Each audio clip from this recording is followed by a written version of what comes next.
There is a moment you probably know well.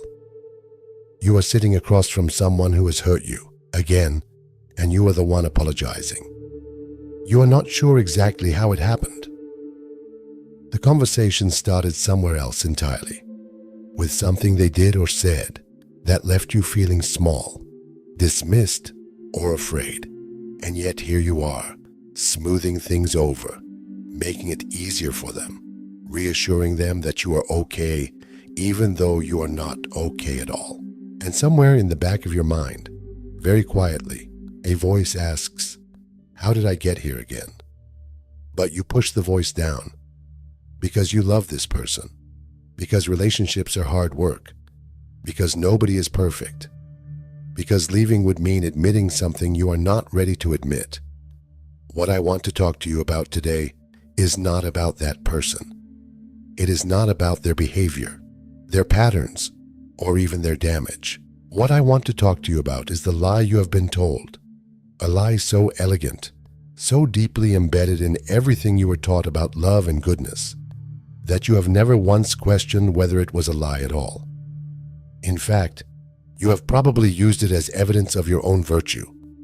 That is how sophisticated this particular deception is, and until you can see it clearly, you will keep finding yourself in that same chair, in that same moment, apologizing for something that was never your fault. Let me tell you where this lie comes from.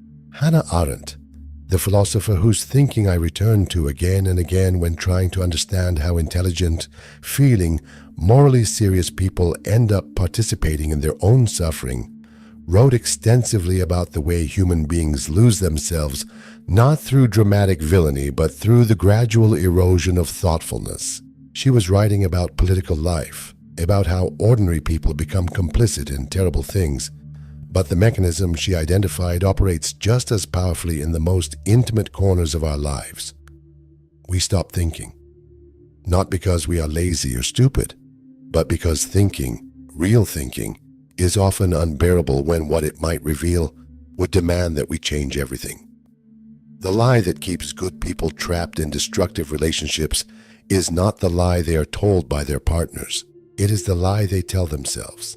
And the lie is this: that love, real love, the kind that is worth anything at all, requires you to be endlessly patient, endlessly forgiving, endlessly capable of seeing the best in someone even when the evidence against them is sitting right in front of you. That to stay, to work harder, to give more, is somehow a measure of your character. That to leave, or to draw a boundary, or even to acknowledge the damage being done to you, is a failure of love itself. I know many of you watching this have been carrying this belief for a long time, maybe your whole life. You learned it young. You learned it from watching someone you loved stay in something that was hurting them, and you understood their staying as devotion. Or you learned it from being praised, as a child, for being understanding, for not making a fuss, for absorbing difficulty without complaint. And so this capacity, this willingness to endure, became part of your identity as someone who loves well. You are proud of it. It is one of the things you like most about yourself. So let me ask you directly, with genuine care and not judgment, how long have you been confusing your capacity for endurance with your capacity for love? How long have you been staying not because staying was right, but because leaving felt like becoming someone you were not supposed to be? If that question lands somewhere tender, I want you to say something in the comments below. You do not have to explain yourself. You do not have to write anything complicated. Just type, "I have been here too," because someone else watching this right now, someone who has never spoken about this to anyone, needs to know they are not alone in this confusion. Your words, however brief, create permission for others to be honest. And I read every single comment, because these conversations matter to me in a way that goes beyond what I can easily explain. Now, let me take you deeper into what is actually happening when this lie operates in your life. Arendt had a concept she called the banality of evil, which she developed while observing a war crimes trial and realizing that the man in the dock was not a monster. He was, by many measures, ordinary. What made him capable of participating in tremendous harm was not cruelty, but something more disturbing: the absence of thought. He had stopped asking whether what he was doing was right. He had a role to play, a framework that told him his actions were not only permissible but required, and he played the role without ever submitting it to examination. I am not drawing this parallel to make a dramatic comparison. I am drawing it because the mechanism is identical. When you are inside a destructive relationship and you are operating under the belief that your goodness requires you to stay and absorb and forgive indefinitely, you have also stopped thinking. You have a role, the loving, patient, understanding partner, and you are playing it with tremendous dedication. But you have stopped asking the most essential question: is this actually love? Is this actually good? Not just for them, but for you? Not just in this moment, but across the whole arc of a human life? The answer to that question is made very difficult by another feature of the lie. The lie tells you that your needs are less important than your commitment. It tells you that prioritizing your own well-being is selfishness, and selfishness is the opposite of love. This is where the cruelty of the lie becomes most visible, because what it has done, very quietly, is teach you to treat yourself as someone whose experience does not fully count. You extend enormous compassion to the person who is hurting you. You work to understand their wounds, their history, the circumstances that made them who they are. And all of that understanding, all of that empathy is genuinely good in you. But it is applied asymmetrically. You understand them and do not understand yourself. You protect them from your needs and do not protect yourself from their behavior. And this asymmetry, which you have been taught to experience as virtue, is actually a form of abandonment. You are abandoning yourself. Consider what happens to a person who practices that abandonment consistently over years. There is a woman I am thinking of, and perhaps you will recognize something of yourself in her. She had been with her partner for 11 years. By any external measure, she was a good person who loved deeply. She remembered his childhood stories and felt genuine grief for them. She made herself smaller in arguments so he would not escalate. She told herself this was emotional intelligence, meeting him where he was, not pushing him past what he could handle. She genuinely believed, down to her bones, that her willingness to absorb his moods, his silences, his occasional cruelty, was evidence of the quality of her love. When friends expressed concern, she explained his history to them. When she went to therapy, she spent most of the sessions analyzing him. It did not occur to her for a very long time that there was something worth analyzing in her own patterns, specifically why she was so much more comfortable explaining his behavior than feeling her own experience of it. This is where Arendt's concept of natality becomes important, and I want to stay with it because I think it offers something genuinely illuminating. Natality for Arendt was not just the fact of being born. It was the philosophical implication of that fact, that every human being carries within them the capacity for a new beginning. You are not simply the sum of everything that has already happened to you. You are also, always, the possibility of something that has never happened before. Every moment you remain a free thinking being, you retain the capacity to act in ways that break from established patterns, your own patterns, and patterns that others have imposed on you. What destructive relationships do, at their most fundamental level, is attack this capacity. They do it not always through obvious control, but often through the accumulation of small erosions. An erosion of your trust in your own perceptions, an erosion of your belief that your needs are legitimate, an erosion of your sense that you have the right to define your own experience. And they do it most effectively, most completely, in people who are already predisposed to extend enormous understanding to others and very little to themselves. In people, in other words, who have been given the lie so thoroughly that it has become indistinguishable from their own character. If this is resonating with you, consider subscribing.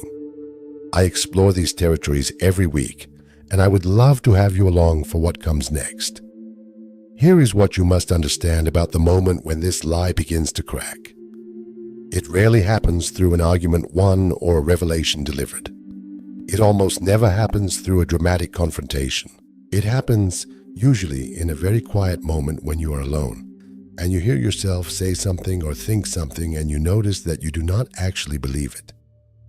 A woman I spoke with once told me she knew, finally knew, something had to change the afternoon she was driving home from an errand and found herself rehearsing for the third time that week how she was going to explain to her partner why she deserved to be spoken to with basic respect.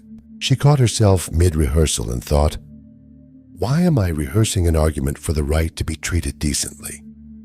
And the absurdity of it, the sheer logical absurdity, got through 11 years of accumulated justification in a single moment.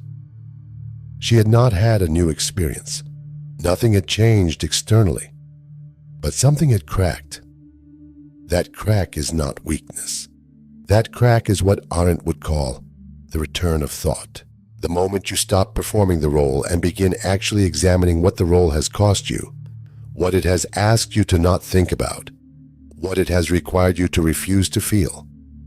And when thinking returns, it is rarely comfortable because what it returns with is recognition. Recognition of what you have endured. Recognition of how long you have been doing this. And, most painfully, recognition of your own participation in the pattern, not because you deserved what happened to you, but because you believed a story that required your cooperation to continue. That last part is where people often get lost. They discover their own participation in the pattern and mistake it for blame.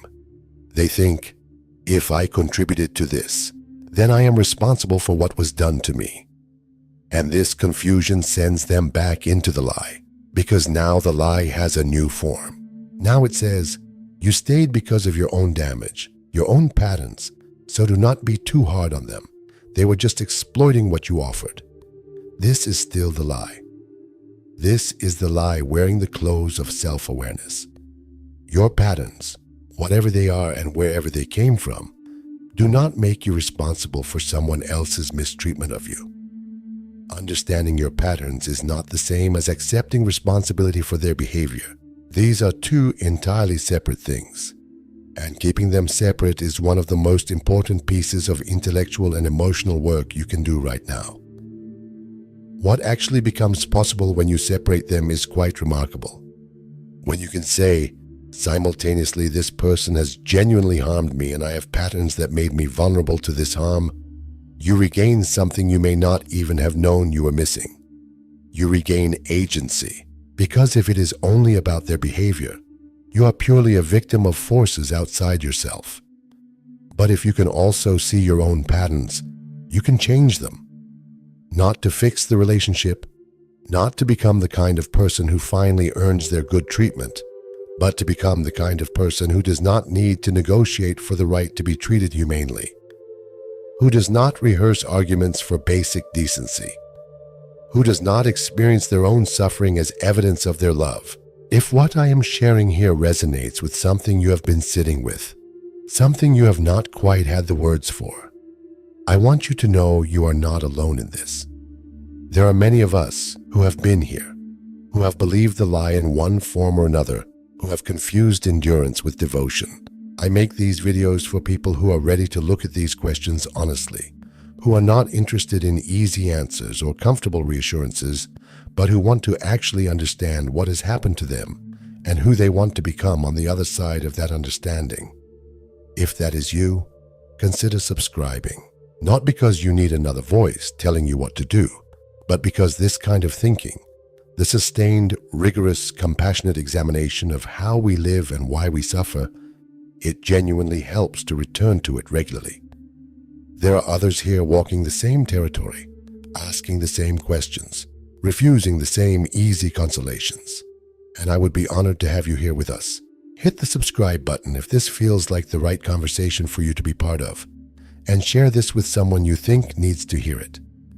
Leave me a comment below, telling me what landed most deeply, Your reflections matter more than you know. Let me bring this back, now, to where we began. You are sitting across from someone who has hurt you, and you are the one apologizing. But this time, perhaps, something is different. This time, perhaps, there is a small but insistent awareness watching the scene from a slight distance and recognizing it. Not with rage, not with the dramatic epiphany of someone whose life has just been overturned, but with the quiet, clear recognition of a person who is beginning to think again, who is asking, really asking, is this love or is this the performance of love? Am I staying because I am choosing to or because I have forgotten I have a choice? And underneath those questions, the most important one of all, who would I be? What would my life look like if I stopped believing that enduring pain was the same as being good?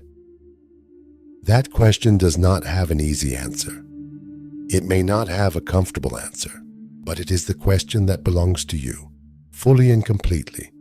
And no relationship, no story about what love requires, no fear about what it means to put your own well-being at the center of your choices. None of that has the right to take it from you. You are, as you always have been, the possibility of a new beginning. That has never changed.